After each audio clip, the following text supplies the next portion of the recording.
imprenta llegó a El Salvador en 1824.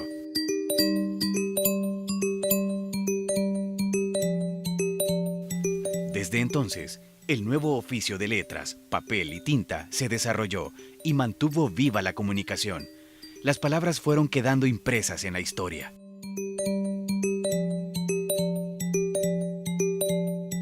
Esa tarea devino en el oficio de la tipografía.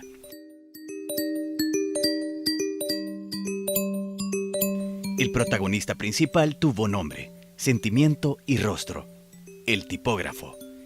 Aprender, desarrollar y multiplicar el uso creativo de prensas y tipos de las artes gráficas fue su oficio.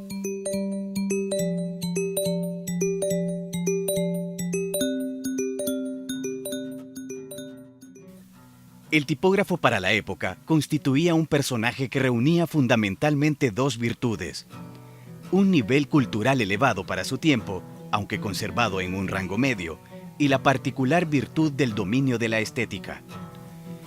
Este oficio se distinguía entre los demás y asimismo quienes lo ejercían.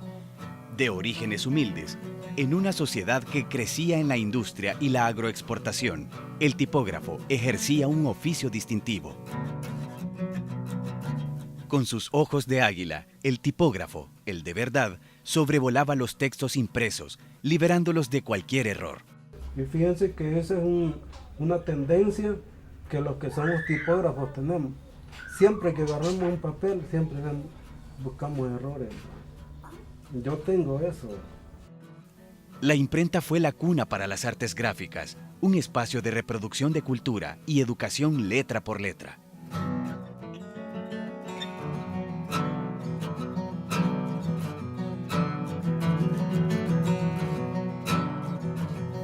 Está usted, amigo, en un terreno sagrado. Esto es una imprenta. Rezaba un cuadro escrito que se solía encontrar en imprentas alrededor del mundo desde principios del siglo XX. A pesar de que había pasado más de un siglo, la tecnología mecánica de la imprenta salvadoreña requería un control sobre dos partes del proceso: el tipo movible y la prensa. En la primera, había que dominar al tipo. En la segunda, debía llevarse al éxito el proceso de impresión. Un texto escrito a mano era la guía para que el tipógrafo o el cajista seleccionaran las fuentes tipográficas a utilizar. Cada caja era una fuente a un puntaje. Una vez levantado el texto, se armaba el molde, se incorporaba a la rama y esta en la prensa. Se va levantando letra por letra y el componedor es una pieza que mide más o menos como 60 centímetros. Hay de varios tamaños. Entonces, al agarrar eso, al tomar eso, usted agarra la A, la B, la C, las letras para formar todo lo que es la palabra. Y se van sacando línea a línea y se le va dando el formato que si usted me ha dado digamos, una factura con todos los complementos que tiene, se le va dando la idea de que sí se va haciendo ya formando lo que es el molde completo. Ya está el molde completo, pues ya se amarra y se pasa a la rama, una pieza que se llama rama, desmonta el molde ya hecho y se acuña y se le ponen los ajustes y se mete a la máquina comienza a darle vuelta y empieza usted a imprimir en la hoja que va a poner. Es un trabajo un poquito complicadito. En manos del artesano estaba la selección y la preparación del color de las palabras, la tinta. Terminada esta parte del proceso, se imprimía.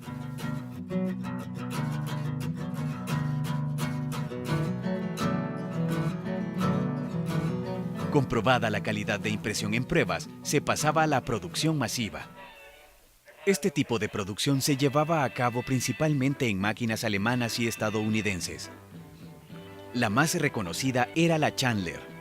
Popular por su precisión, la Chandler fue la más distribuida en El Salvador, debido a su fácil manejo, su accesibilidad y la capacidad de producir en grandes cantidades con buenos resultados. Para empezar una imprenta, contar con una máquina era un buen principio. A pesar de que algunas eran usadas, seguían teniendo valor porque eran eficientes e imprimían bien. Incluso hoy todavía se usan estas máquinas en algunas imprentas. En todas las sociedades, si se es joven debe aprenderse un oficio. Para muchos, a esta norma moral se unía la apremiante necesidad de solventar problemas económicos, sobre todo del núcleo familiar que eran impostergables. Familiares o conocidos introducían así a los jóvenes en el aprendizaje de algunos de los oficios de moda y a disposición de su estrato social: carpinteros, zapateros, mecánicos, tipógrafos. Son los años del franco auge de la industria nacional en que los oficios artesanales ya habían dado paso a la mecanización en gran escala, derivando en el desarrollo del diseño industrial salvadoreño en ascenso hasta los años 70 y 80. Pues un amigo zapatero quería que yo aprendiera a zapatero, pero a mí no me gustaba por el martillazo que se daban en las piernas, así cuando ponían la horma. Y yo miraba que algunos brincaban el pie así, no, ya yo no apunto bien y me voy a quebrar la pierna. No me gustó, se llamaba el señor Cifredo Cartagena. Era amigo de don Francisco Lobos en aquella época. Mirá, le dijo, aquí te traigo este hipote, no le gusta la zapatería, aquí déjame el hombre, le dijo, que yo voy a ver si le gusta. El aprendizaje de los jóvenes principalmente empezaba en el taller de las tipografías, con frecuencia también de carácter familiar, con la enseñanza del maestro en el dominio de la caja de tipo. Lo primero que me empezó a enseñar es sobre la caja exactamente. Me puso a escribir todas las letras en una tira de papel. Luego las corté, las acomodé en la caja y me dijo que me aprendiera dónde estaba cada letra. Y por las palabras de él, es más, por las palabras de él me dijo que había sido muy rápido, porque después de unos minutos yo ya sabía dónde iba cada letra. Él lo que hizo fue darle vuelta a las letras para que no se vieran y me preguntó dónde estaba cada letra. Él me dijo que sí lo sabía.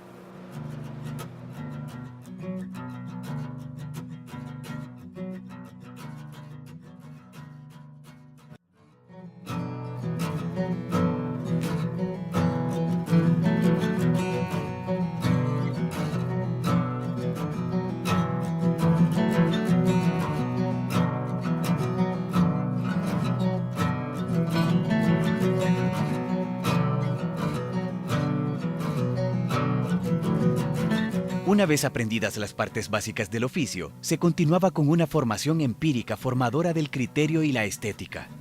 La mayoría de tipógrafos no contaba con estudios de lo que ahora se conoce como diseño gráfico para la elaboración de sus piezas, y gran parte de estas surgían de manera espontánea o inspirada en piezas ya existentes que eran importadas.